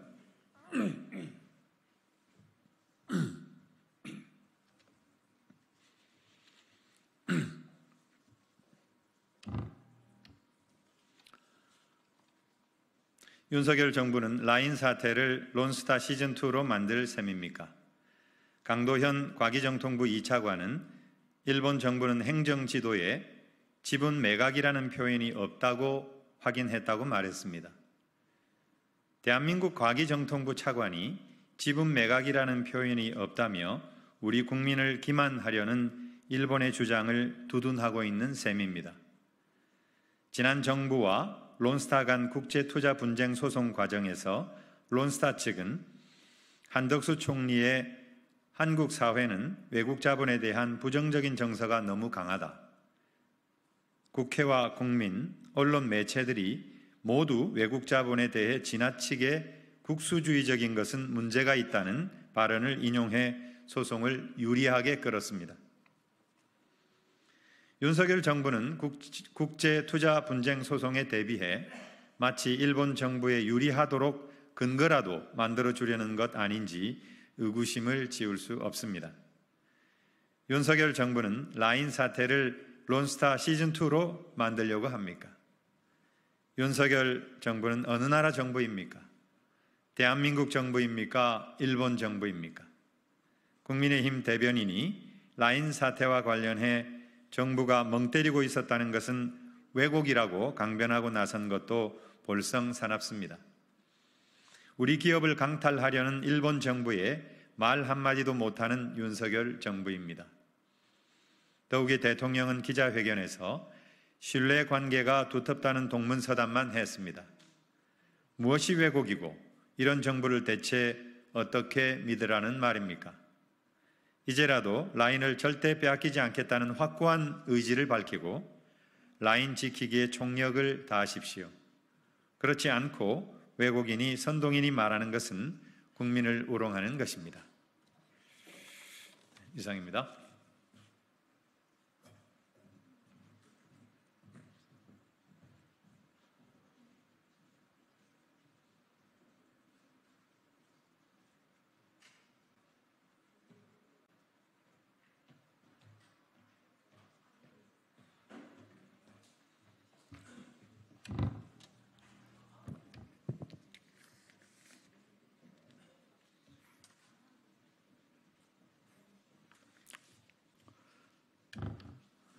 예, 라인야오 사태에 대해서 말씀드리도록 하겠습니다. 기업 경영의 관점에서 바라보는 우리 대한민국과 또 경제 안보적 관점에서 이 사건을 다루는 일본의 시각이 충돌하다 보니까 좀처럼 접점을 찾지 못하고 있습니다. 지난 11월 네이버 클라우드 해킹 사건의 주체가 중국이라는 주장이 제기되면서 일본에서는 이 문제를 경제 안보적 관점에서 아주 심각하게 바라보고 있습니다. 일본이 기업에 대한 보안 조치나 벌금 등 페널티를 요구하는 게 아니라 자본관계 재검토 등 적성국의 기업들에게 요구할 만한 과도한 조치를 요구하는 배경에는 중국이 해킹 사건의 주체라는 인식이 깔려 있기 때문입니다. 만에 하나 해킹의 주체가 중국이라면 우리 대한민국 정부도 빨리 사실관계를 파악해서 일본 정부와 공동 대응을 해야 합니다. 그래서 제가 지난주부터 한일 양국이 공동조사를 통해 진상을 밝히고 이번 사태로 인해 불거진 오해들을 빨리 불식시켜야 한다고 말씀드린 것입니다. 그런데 사태 해결을 위해서 또 우리 야당 대표분들께서도 초당적인 협력에 나서지는 못할 망정 라인야오 사태를 반일 선동의 소재로 삼는 것에 대해서 너무나 안타까워서 이 자리에 섰기도 합니다. 야당의 대표라면은 자극적인 반일 메시지 대신에 한일 양국의 상호 이해와 존중, 호의 원칙에 따라 이 문제를 합리적으로 풀어가야 한다. 또 여야가 초당적으로 이 문제 해결을 위해서 협력해야 한다. 이런 입장을 내실 줄 알았는데 현재 반일 선동의 소재로 쓰는 모습을 보면은 너무나도 안타깝습니다. 저는 그동안 라인야오 사태에 대한 일본 정부의 과도한 조치의 개선을 위해서 5월 3일 날 한국을 방문하는 마츠카요 루이 그리고 사토 케이 등 일본의 자민당 의원들하고도 간담회를 통해서 이번 사태 해결의 시급성을 강조하였습니다. 또 민간과 또 정부와 여야, 국회가 함께하는 범정부적인 TF를 구성해서 신속한 공동 대응에 나서고 양국 정부가 공동 조사해야 한다라고 말씀드려왔습니다. 국익의 수호를 위해서는 여야가 따로 있을 수 없고 미래지향적 한일 관계를 위해서는 민당을 비롯한 야당에서도 힘을 모아 주실 것이라고 믿고 있기 때문입니다.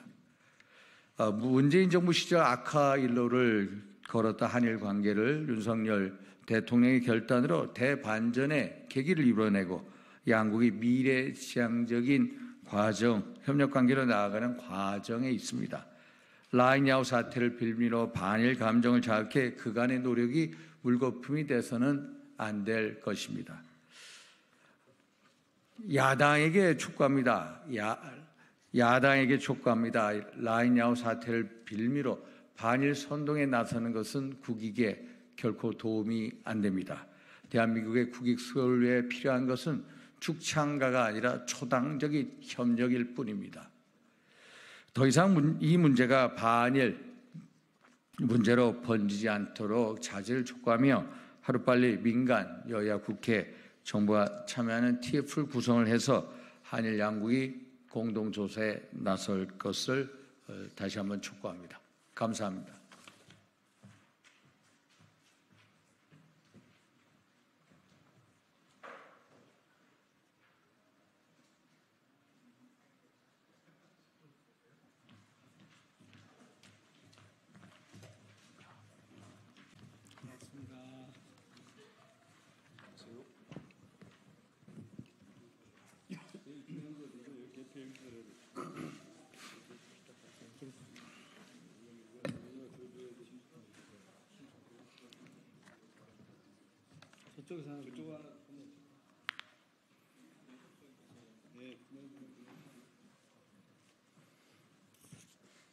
네, 안녕하십니까.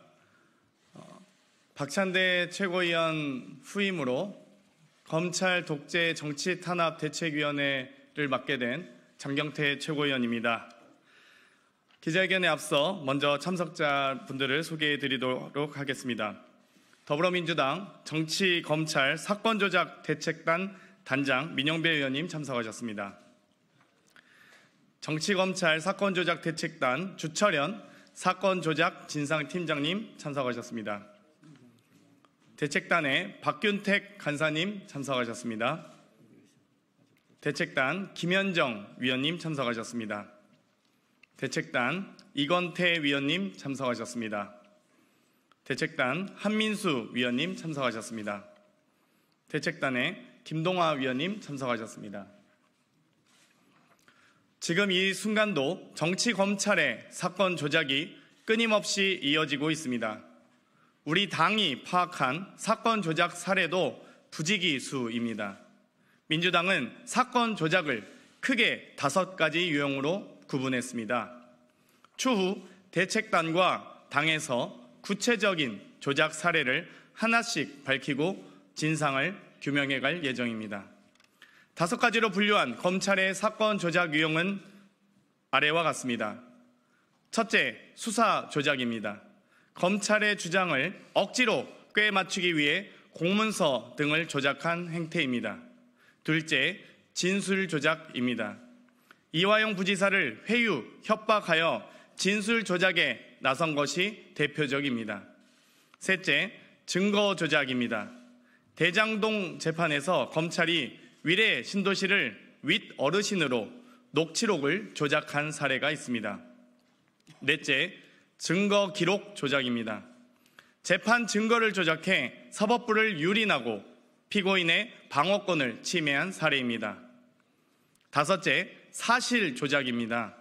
명백한 사실을 왜곡하고 짜집기하여 실존하지 않은 허위를 창작한 행위입니다. 오늘은 이 중 수사 조작과 관련해 이재명 당대표 공판에서 검찰의 공문서 조작 논란에 대한 기자회견을 개최하도록 하겠습니다. 이어서 민영배 단장님의 발언이 있겠습니다. 저희가 정치검찰의 사건 조작 특별대책단을 발족시킨 이유가 바로 이런 것 때문입니다. 오늘 네 번째로 말씀하신 증거 기록을 조작한 내용을 가지고 회견을 하는데요. 이어서 이런 내용의 조작들에 대해서 저희들이 앞으로 특검도 할 거고 그리고 계속해서 증거를 제시하면서 폭로를 해갈 겁니다. 저희들이 짐작을 했습니다. 왜 이렇게 자료를 제출하지 않는가? 왜 이렇게 면담을 하자고 그러면 피하는가? 다 그동안 검찰이 정치적인 목적으로 사건을 조작, 활용해 왔기 때문에 그 진실이 드러나는 게 두려워서 지금까지 피하고 있었던 겁니다. 저희들은 앞으로도 현장 대책기도 하고 또 이런 자료들을 계속 수집하고 그 결과에 따라서 필요하면 특별 검사를 임명하는 법안을 발의하기도 하고 제도 개선 방안도 고민하고 특히 이런 사건 조작에 정치적 목적인 사건 조작에 나섰던 앞장섰던 혹은 주도했던 그런 검사들에 대한 탄핵과 징계 절차를 밟아 나가도록 할 것입니다. 저희가 직접 징계할 수 없기 때문에 입법부가 할 수 있는 방법을 찾아서 실행하도록 그렇게 하겠습니다. 이제 오늘은 표지가리 공문조작, 허위 진술을 주도한 검찰에 대해서 어떤 상황이 있었고 앞으로 어떻게 갈 것인지 회견문을 우선 낭독한 다음에 밖에서 질의응답에 응하도록 그렇게 하겠습니다. 그러면 회견문을 낭독하겠습니다.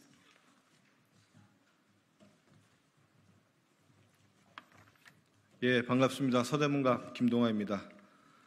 표지가리, 공문조작, 허위진술 유도한 정치검찰, 진실규명 책임자 처벌로 바로 잡겠습니다. 전입가경, 갈수록 태산입니다. 검찰의 조작 수사는 이화영 전 경기부지사 불법 해외와 협박에만 국한되지 않습니다. 이미 우리 대책단에는 여러 제보가 쏟아지고 있습니다. 하나씩 차근차근 살펴나가고 있습니다. 반드시 정치검찰의 못된 버릇을 뿌리 뽑겠습니다. 지난 3월 공판 과정에서 충격적 사실이 드러났습니다. 이재명 당대표 공판에서 검찰의 공문서 조작 논란이 밝혀졌습니다. 검찰은 문서의 겉장을 바꾸는 소위 표지가리 수법을 이용했습니다. 결제받은 문서의 표지와 결제받지 않은 문서의 내용을 짜집기했습니다. 위법한 공문서 위조로 참고인을 농락해 허위 진술을 끌어냈습니다. 결론 정해둔 짜집기 수사의 표지가리, 짜집기 공문까지 동원했습니다. 그동안 검찰은 이재명 대표의 혐의 입증에 최모 전 성남시 기업 지원 과장의 진술을 제시했습니다. 2015년 이재명 성남시장의 호주 뉴질랜드 출장에 김문기 전 성남도시공사 차장이 동행했다는 공문을 이 시장이 직접 결제했다는 것입니다.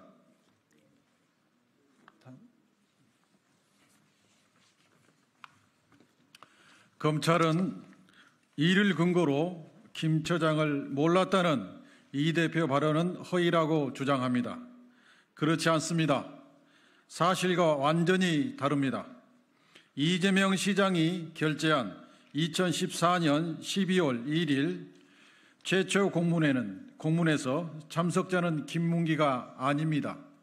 이모 씨로 기록되어 있습니다.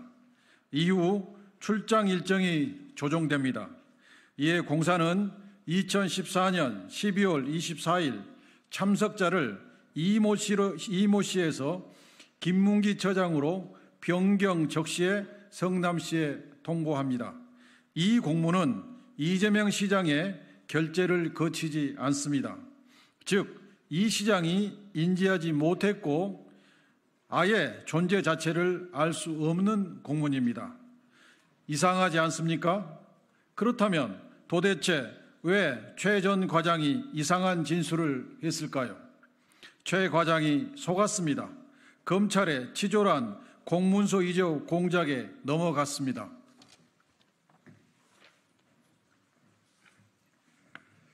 검찰은 이 시장의 결제가 이루어진 공문과 그렇지 않은 공문을 표지가리로 섞습니다.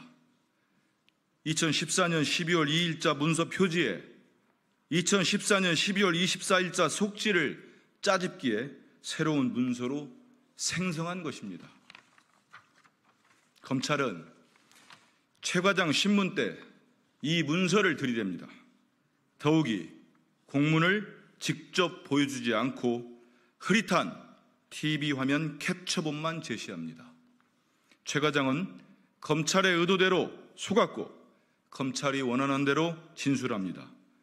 그렇게 검찰은 김문기가 참석자로 적시된 문서를 이재명 당시 성남시장이 결제했다는 허위 진술을 확보합니다. 군부 독재를 포함한 그 어떤 정권도 이렇게 타락하진 않았습니다. 제 아무리 정치검찰이라도 이리도 저열할 수는 없습니다. 제1야당 대표를 악마화하고 범죄자 프레임을 씌우겠다는 못된 심보의 반복적 사건 조작을 용서할 수 없습니다.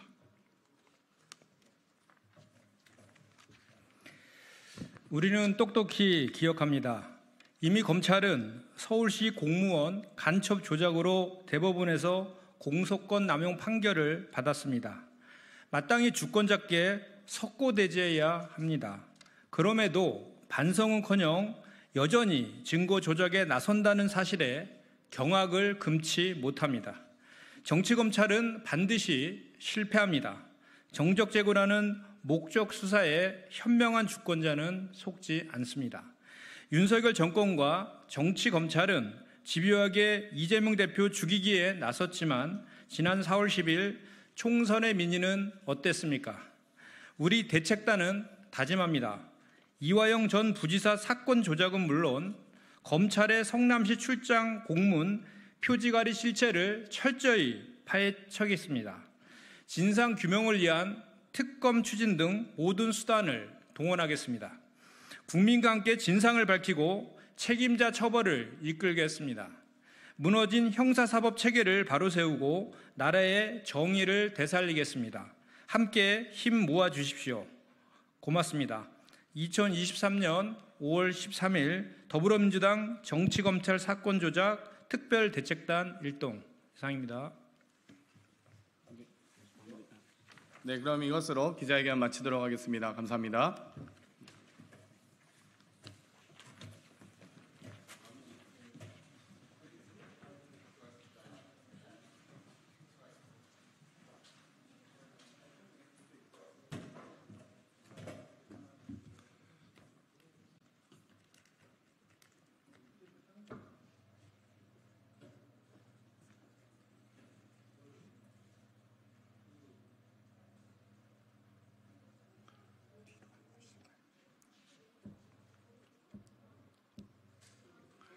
안녕하세요. 국민의힘 대변인 김민수입니다.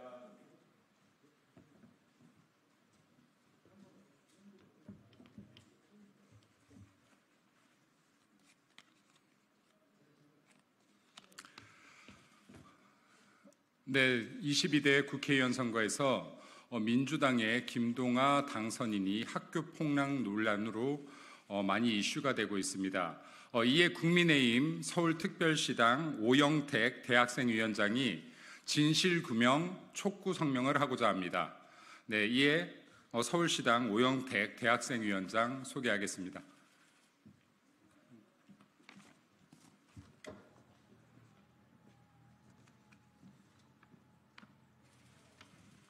예, 안녕하십니까. 서울시당 대학생위원장 오영택입니다.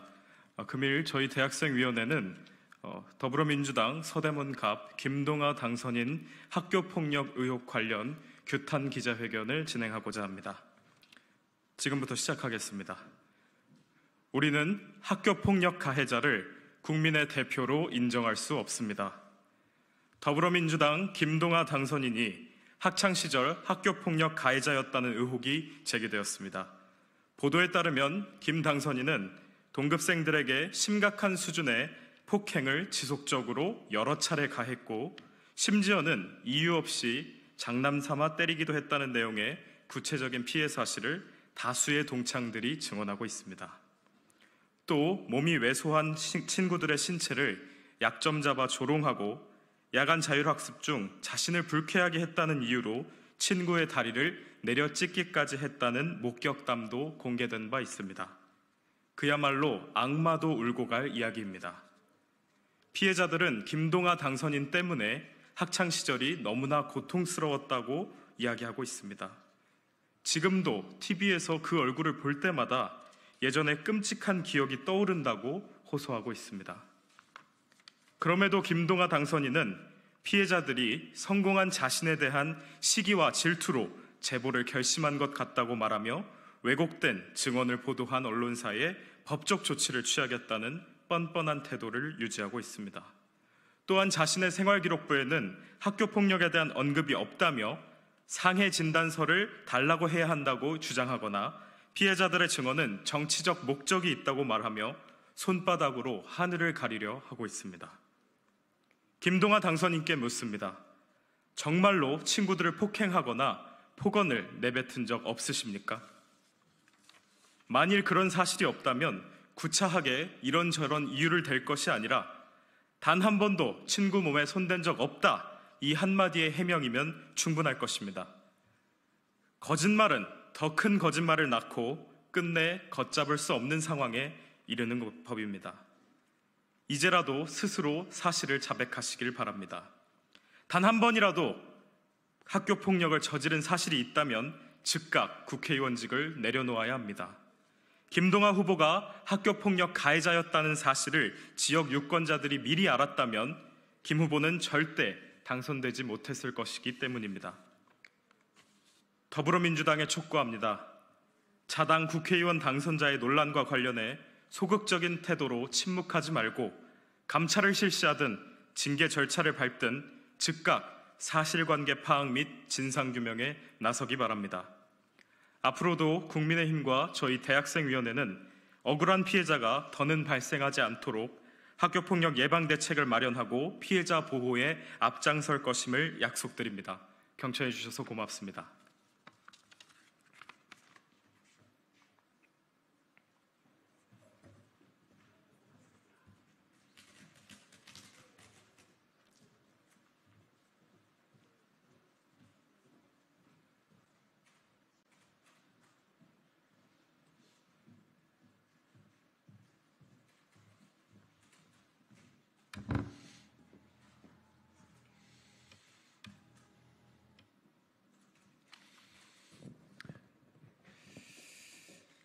네, 더불어민주당 수석대변인 이혜식입니다. 오늘 추가 온브리핑 하도록 하겠습니다. 이창수 지검장의 서울중앙지검장 임명, 김건희 여사 수사 방탄의 서막입니까? 법무부가 검찰 인사를 통해 김건희 여사 명품백 수수와 도이치모터스 주가 조작 의혹을 수사 중인 서울중앙지검장의 친윤 이창수 전주지검장을 임명했습니다. 이창수 지검장은 윤석열 검찰총장 시절 대검 대변인을 맡았던 대표적인 친윤 인사로 성남 FC 사건 등 야당 탄압에 앞장섰던 인물입니다.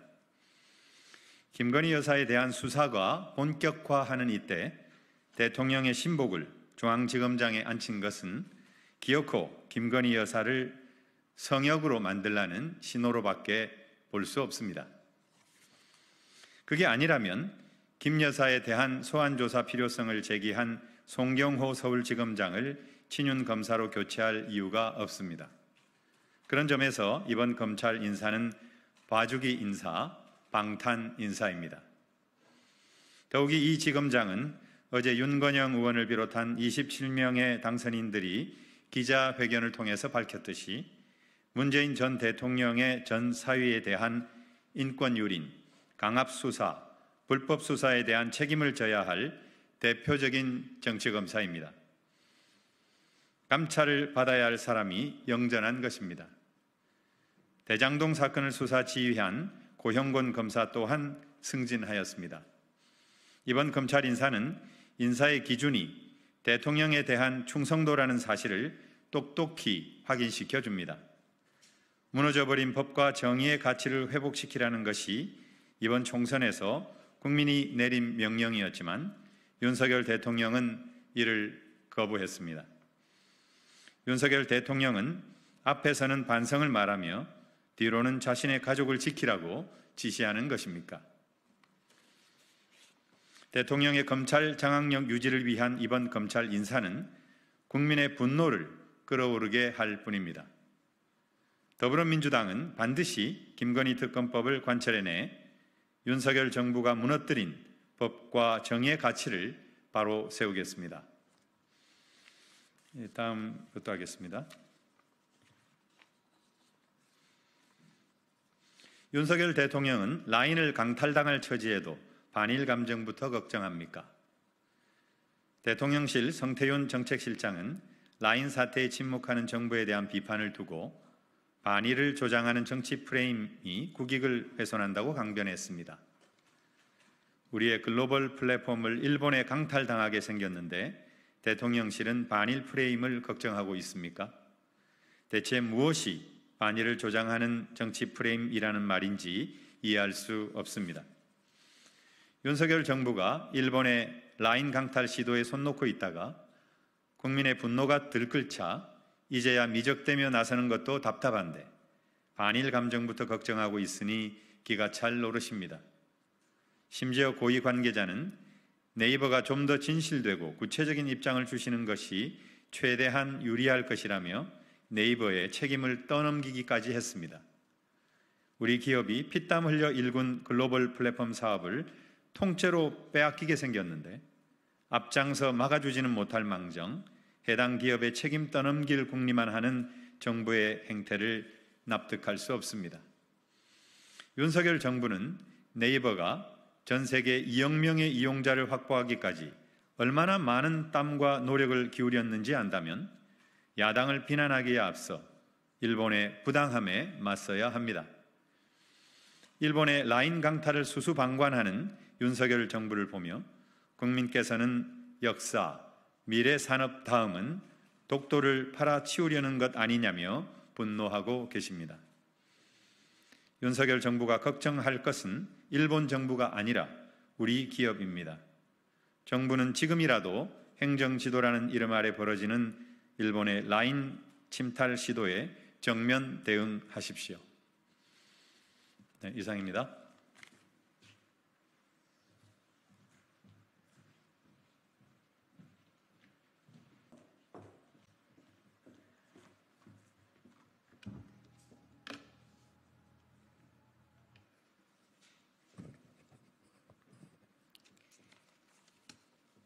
서울중앙지검 검사장 인사 관련 논평입니다. 더 빠르게, 더 강하게, 더 선명하게. 조국혁신당 대변인 배수진입니다. 윤 대통령에 대한 충성도만이 검찰 인사의 기준인가? 서울중앙지검 검사장에 사법연수원 30기 이창수 전주지검장이 보임됐습니다. 법무부는 적재적소 인사를 통해 검찰이 본연의 업무를 더욱 신속하고 충실하게 수행할 수 있는 체제를 갖추는 데 중점을 두었다고 합니다. 한마디로 전 정부와 야당에 대한 정치보복 수사를 열심히 했고 현 정권에 대해서는 봐주기를 할 인물을 서울중앙지검장으로 임명했다는 겁니다. 송경호 검사장으로도 부족했나 봅니다. 이창수 전주지검장은 윤석열 검찰총장 시절 대변인 출신으로 윤석열 대통령에 대한 충성 말고는 할 게 없는 인물이라고 합니다. 전주지검장을 서울중앙지검장으로 보내는 전례 없는 인사를 할 만큼 윤 대통령 마음에 쏙 들었을 겁니다. 성남지청장 재직 시절에는 더불어민주당 이재명 대표를 성남 FC 후원금 사건으로 무리하게 기소한 바도 있고 최근에는 전 정부 정치보복 수사를 하며 강압수사, 불법수사를 일삼았습니다. 이창수 검사장의 전주지검은 문재인 전 대통령의 전 사위의 채용비리 의혹 사건을 수사한다며 참고인의 가족에게까지 공포감을 느끼게 하는 불법적 수사를 자행해 왔습니다. 피의자도 아닌 참고인들에 대한 무자비한 압수수색은 기본입니다. 수사를 마무리할 듯 말 듯하며 질질 끌더니 서울중앙지검장 인사를 앞두고 무척이나 열을 올리며 수사를 했습니다. 왜 그랬는지 이제 알겠습니다.